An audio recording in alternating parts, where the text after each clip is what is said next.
Hey guys, welcome everybody. So in today's video we are going to learn about the Nobel Prize, right?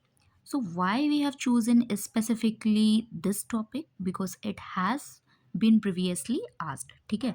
और especially I am talking about CGPSC, ठीक है? CGPSC के paper में पूछा गया है ये, एज वेल एज जो आपके अदर स्टेट के एग्जामिनेशन होते हैं उसमें भी इससे क्वेश्चन फ्रेम किए जाते हैं।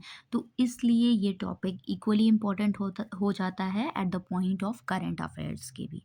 ठीक, चलो तो इसको स्टार्ट करते हैं विदाउट एनी डिले। सो यहाँ पर देख रहे हो आप, नोबेल प्राइज़ लिखा हुआ है, अल्फ्रेड नोबेल की जो है यहाँ पर पिक्चर लगी हुई है, ठीक है। यहाँ आप देख सकते हो कि ये चीज़ें जो है डिपिक्ट की गई है यहाँ पर। नेक्स्ट इम्पॉर्टेंट पार्ट इस कि यहाँ पर हम देखने वाले हैं कि नोबेल प्राइज़ क्या होता है, किस फील्ड में मिलता है, ठीक है, क्यों मिलता है, ठीक। और अभी जो रीसेंट रेसिपिएंट रहे हैं नोबेल प्राइज़ के, उसको हम देखेंगे। ऑल दो जहाँ पर हमें ट्रिक की ज़रूरत पड़ेगी वहाँ पर हम ट्रिक का भी यूज़ करेंगे, राइट। और जहाँ पर नहीं पड़ेगी वहाँ पर नहीं करना है, ठीक है। कभी कभी क्या होता है, देखो जो एक्सटर्नल रेसिपिएंट होते हैं, आई मीन टू से जो फॉरेन से लोग होते हैं, उनके नाम लर्न रखने में हमें बहुत प्रॉब्लम आती है। तो उनका नाम आप कैसे लर्न करोगे? सो उसके लिए आपके पास कुछ ट्रिक होनी चाहिए, ठीक है। और दो चीज़ ऐसे ऐसे होता है कि नंबर इंपॉर्टेंट हो जाते हैं, कि मान लो कि एक फिजिक्स में है, ठीक है, फिजिक्स में मान लो कि 3 लोगों को प्राइज़ मिल रहा है या 4 लोगों को प्राइज़ मिल रहा है, तो ये कैसे आप याद रखोगे, ठीक है। तो इसके लिए we will have some mnemonic, some short tricks और story kind of thing, but जहाँ पर ज़रूरत नहीं होगी so please avoid that kind of things, ताकि आपको क्या है, एकदम डिपेंडेंट रहने की आदत ना पड़े ट्रिक्स पे, राइट। जहाँ पे ज़रूरत होगी वहीं पर हम इसको इंक्लूड करेंगे। चलो तो स्टार्ट करते हैं। नोबेल प्राइज़ की किस में दिया जाता है? पहली बात तो ये एनुअली दिया जाता है, ठीक है, हर साल मिलता है। हर साल ये प्राइज़ मिलता है अल्फ्रेड नोबेल की डेथ एनिवर्सरी पे, ठीक है, that is on 10th of December. अच्छा, 10th ऑफ दिसंबर को एक और चीज़ बनाई जाती है, let me know in the comment section, ठीक है, अगर आपको पता है तो, ठीक है। चलो तो ये कहाँ है, 6 डिस्टिंक्ट फील्ड्स में दी जाती है, 6 अलग अलग फील्ड्स में इसको दिया जाता है। 6 अलग अलग फील्ड्स आपकी कौन सी हैं? फिजिक्स, केमिस्ट्री, फिजियोलॉजी और medicine, literature, peace and economic sciences. कैसे याद रखोगे? ठीक है, हालांकि इसमें कोई ज़रूरत नहीं है, फिर भी मैं बता देती हूँ। देखो, पीसीबी, ठीक है, पीसीबी आपने आप में से बहुतों ने पीसीबी से पढ़ाई भी की होगी, फिजिक्स, केमिस्ट्री और बायोलॉजी, एक तरीके से बायोलॉजी ही है, तो आप ऐसे याद रख सकते हो। तो जो पीसीबी लिए होंगे, जैसे हम लोगों का पीसीबी था, तो उसके साथ साथ हमें लिटरेचर भी पढ़ना होता था, राइट। हिंदी इंग्लिश में भी हमें पास होना एकदम कंपलसरी था। तो वैसे आप लोगों के साथ भी होगा ऑब्वियसली, तो पीसीबी तो याद हो जाएगा। लिटरेचर तो पढ़ते ही पढ़ते हो, साथ में हिंदी इंग्लिश पढ़ते हो, तो ये 4 तो याद हो जाएंगे, ठीक है। एक पीस और इकोनॉमिक्स आपको याद रखना है, ठीक है।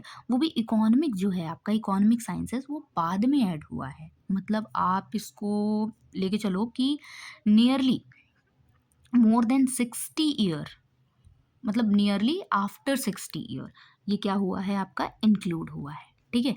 तो चलो अब आगे की ओर चलते हैं। हम देख लिया हमने कि 6 डिस्टिंक्ट फील्ड कौन कौन से हैं, फिजिक्स, केमिस्ट्री, एक मेडिसिन, फिर उसके बाद literature, peace and economic sciences, right. Now the next important part कि कब ये इस्टेब्लिश हुआ, ठीक है। ये 1901 में इस्टेब्लिश हुआ, और मैंने आपको बताया कि पहले 5 ही इंक्लूडेड थे, बाद में इनको अल्फ्रेड नोबेल की मेमोरी में, उनकी याद में इसको ऐड किया गया था, ठीक है।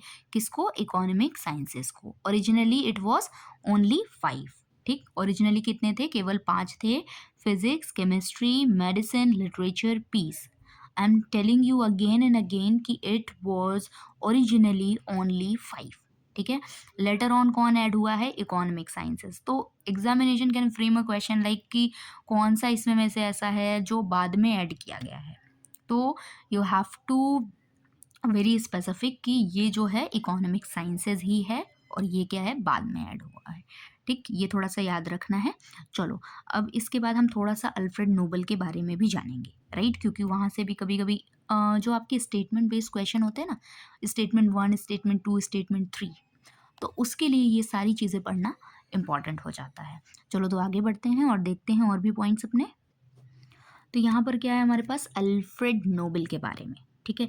अल्फ्रेड नोबेल जो थे वो एक केमिस्ट, इंजीनियर और इन्वेंटर ऑफ डायनामाइट माने जाते हैं। ठीक है, तो it can be stated as a statement कि इन्वेंटर ऑफ डायनामाइट क्या अल्फ्रेड नोबेल हैं। तो इसलिए आपको पता होना चाहिए कि अल्फ्रेड नोबेल क्या है, इन्वेंटर ऑफ डायनामाइट है। इन्वेंटर समझते हो, खोजकर्ता बोलते हैं इसको हिंदी में। ठीक है, अच्छा, अल्फ्रेड नोबेल ने क्या साइन की थी, द विल।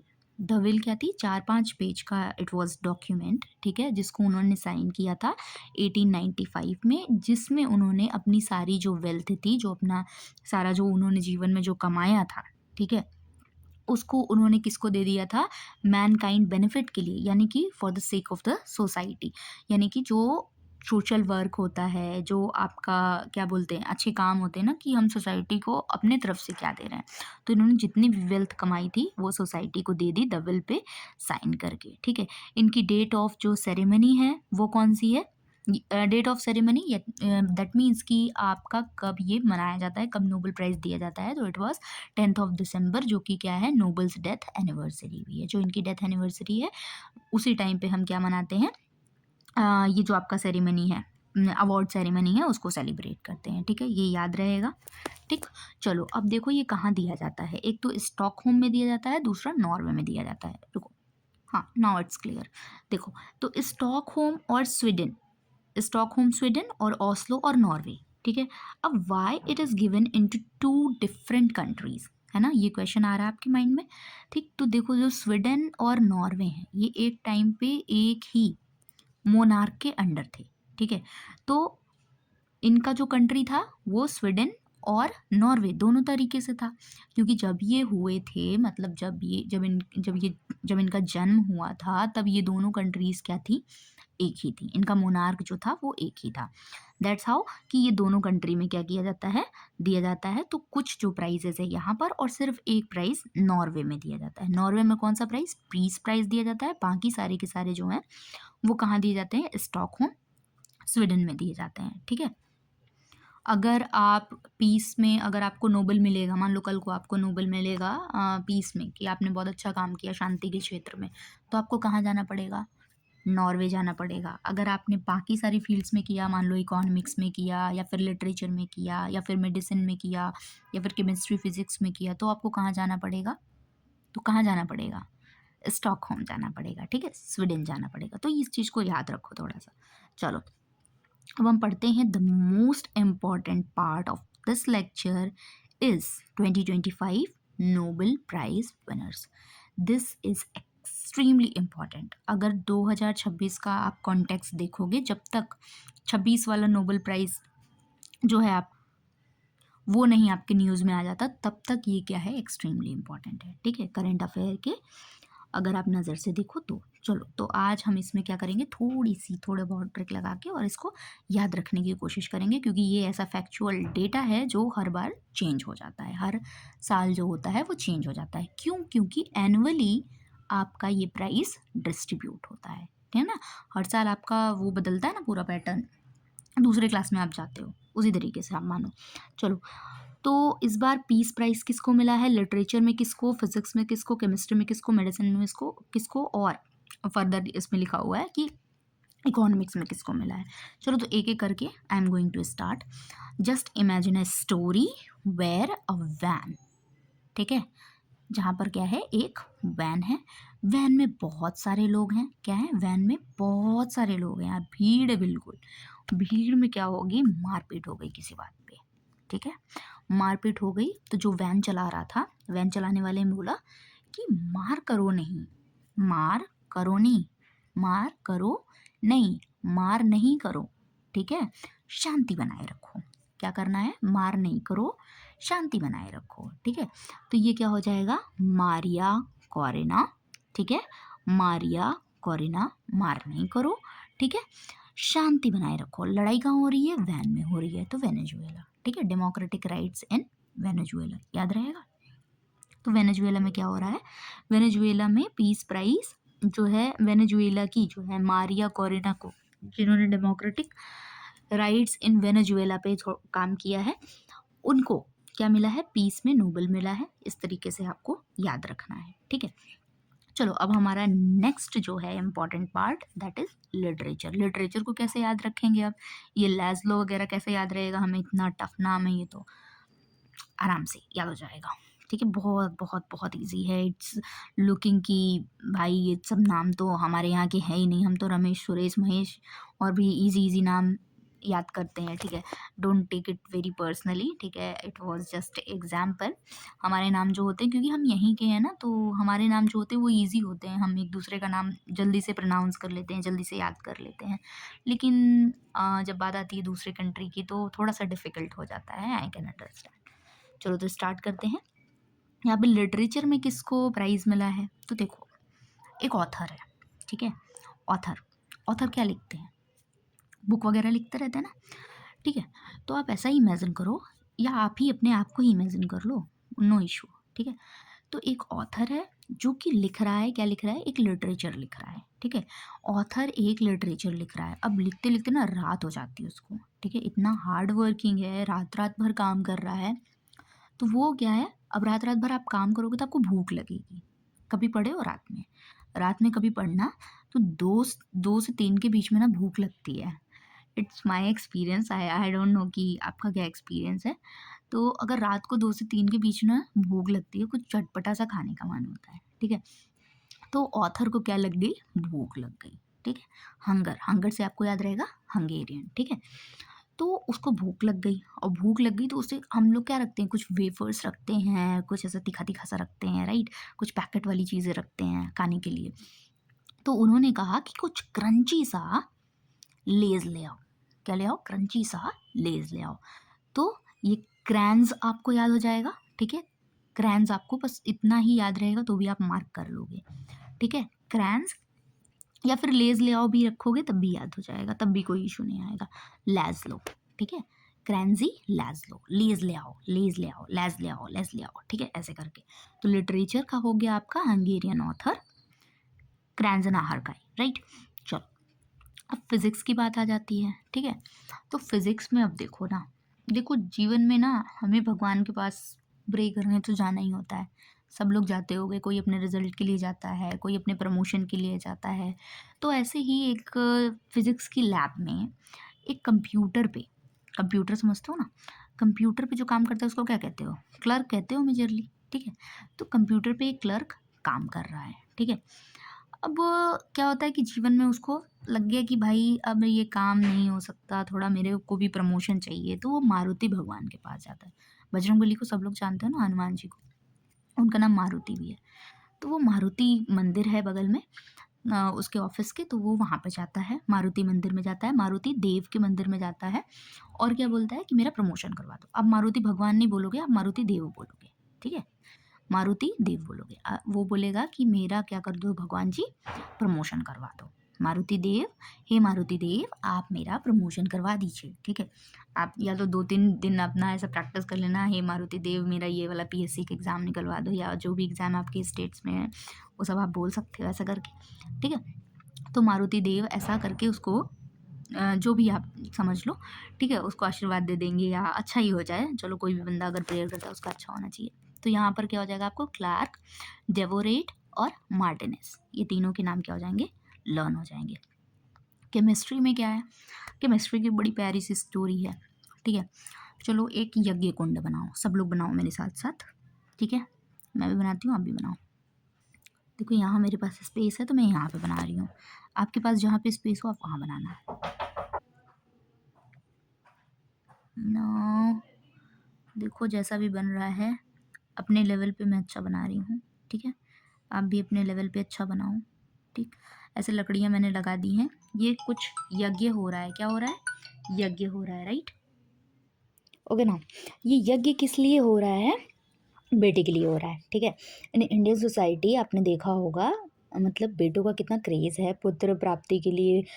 एंशंट आपके जो कुछ कुछ चीज़ें हैं जो टीवी वगैरह पे दिखाई जाती है ना, पुत्र प्राप्ति के लिए लोग यज्ञ करते थे। ठीक है, ये बस मैं याद कराने के लिए कर रही हूँ। ठीक है, तो ये यज्ञ हो रहा है किसके लिए? सन के लिए हो रहा है या आपका सन ही कर रहा है? ठीक है, किसी का सन कर रहा है, ठीक है। तो यज्ञ करने में आप देखते हो ना यहाँ पे केमिकल रिएक्शन हो रही है, तो ऐसे याद हो जाएगा कि ये केमिस्ट्री का है, ठीक है। और आपने ये भी देखा होगा कि ये जब आप ये सब आग वगैरह ऐसा जलाते हो तो क्या होता है, कार्बन कैप्चर भी होता है। तो इस तरीके से कार्बन से रिलेट करता है ये, तो आप कार्बन कैप्चर भी याद रख सकते हो, ठीक है। कार्बन जनरेट होता है इस तरीके से, तो इसको कार्बन कैप्चर से आपको याद रखना है। कार्बन तो है ही आपके पास, बस कैप्चर एक वर्ड है जो एक्स्ट्रा है, वो याद करना है आपको। ये सन हो गया, ठीक है। वो क्या कर रहा है, सन के लिए क्या हो रहा है, यज्ञ हो रहा है, पुत्र के लिए यज्ञ हो रहा है, ठीक है। बहुत मल्टीपल पूजास होती हैं पुत्रों के लिए, तो उसमें से एक ये यहाँ पर यज्ञ हो रहा है, आपको याद रखना है, ठीक है। अब देखो यज्ञ में हवन सामग्री हम डालते हैं ना, यहाँ पर आप हवन सामग्री डालोगे वो ऑर्गेनिक रहेगी, ठीक है। ऑर्गेनिक चीज़ें आप करोगे यज्ञ में, डालते जाओगे, तो ये मेटल ऑर्गेनिक चीज़ों के लिए इसको प्राइज़ मिला है, ठीक है। जो 3 साइंटिस्ट हैं इनको प्राइज़ मिला है मेटल ऑर्गेनिक चीज़ों के लिए, मेटल ऑर्गेनिक फ्रेमवर्क्स के लिए। तो मेटल ऑर्गेनिक आपको कैसे याद रहेगा कि यहाँ पर आप कुछ मेटालिक चीज़ें, ऑर्गेनिक चीज़ें डाल रहे हो, अच्छी चीज़ें डाल रहे हो। ऑर्गेनिक अच्छी होती है ना, ठीक है, इतना तो सबको पता होगा, ये बहुत कॉमन है, ठीक है। तो ऑर्गेनिक चीज़ें डाल रहे हो आप इसमें, यज्ञ में डाल रहे हो, ठीक।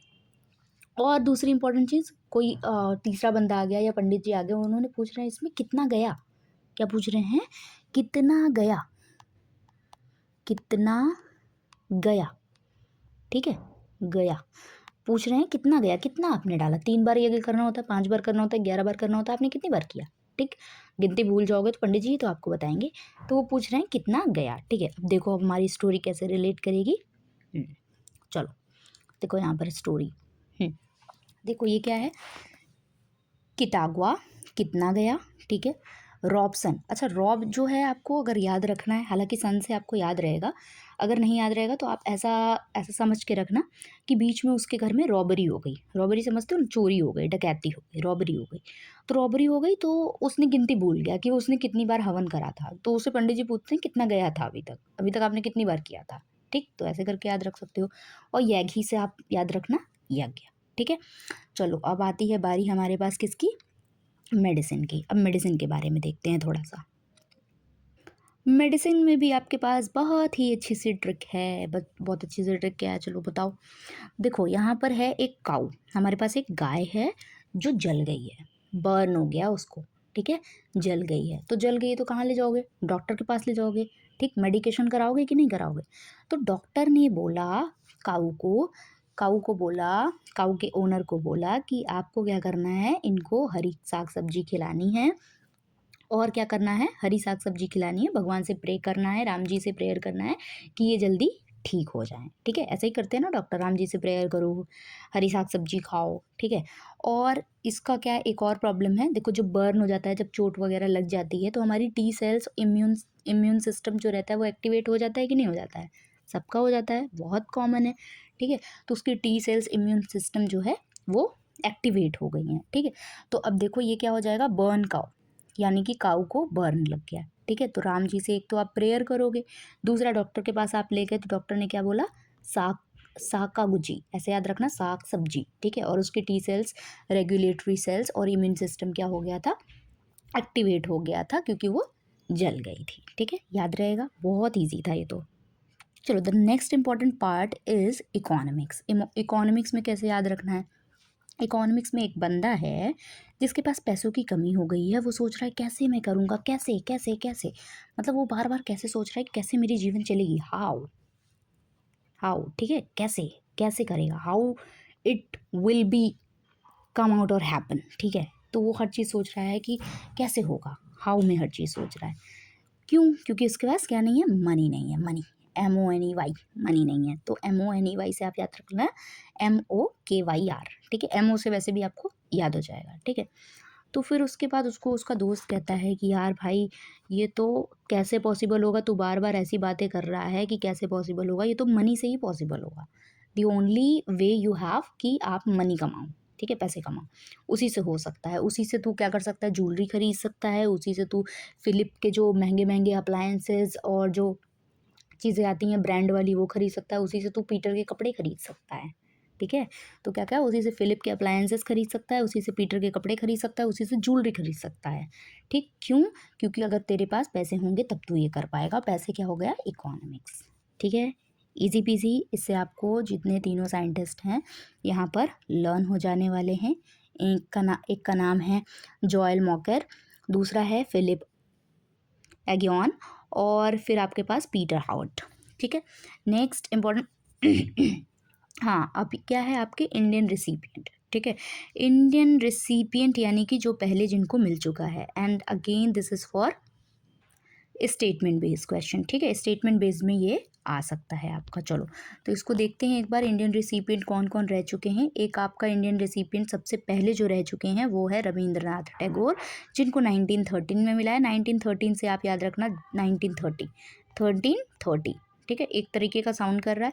तो पहले रविंद्रनाथ टैगोर को मिला है। फर्स्ट साइंस में मिला है सीवी रमन को, जिनके याद में ये भी बनाया जाता है नेशनल साइंस डे 28 फरवरी, जो कि आने वाला है अभी। ठीक है, first Indian women mother Teresa को मिल चुका है, पीस में मिला है, इकोनॉमिक्स में अमर्त्य सेन को मिल चुका है, और अभी रिसेंट में अभिजीत बैनर्जी को मिला है। ठीक है, याद रहेगा। अब हार्डली 2 पॉइंट रह गए हैं जो आपको याद रखना है कि एक तो ये मरणोपरांत नहीं दिया जाता।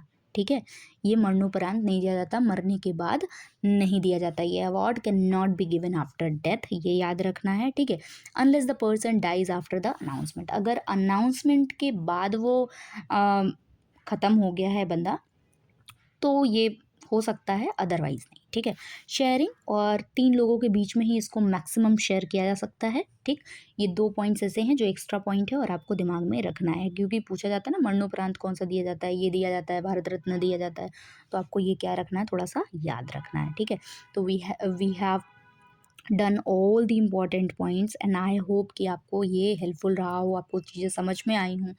और जो आप सबसे पहले जो इम्पोर्टेंट चीज़ जो आप देख के ही जाना है, इसमें में से भी अगर मैं मोस्ट इम्पॉर्टेंट बोलूँ तो इट वाज 2025 जो रेसिपिएंट रहे हैं नोबेल प्राइज़ के, वो। ठीक है, that was extremely extremely extremely important. ठीक है, तो उसको कवर कर लेना, और वो आपका एक बार ही नहीं काम आएगा, ये 2026 अभी स्टार्ट हो रहा है, ये एंड तक आपको काम आएगा। ठीक है, दिसंबर तक के लिए तो ऑब्वियसली बहुत ज़्यादा इंपॉर्टेंट रहेगा। चलो तो ठीक है, मिलते हैं नेक्स्ट वीडियो में। Thank you so much for watching this video, do like share and subscribe. Bye bye.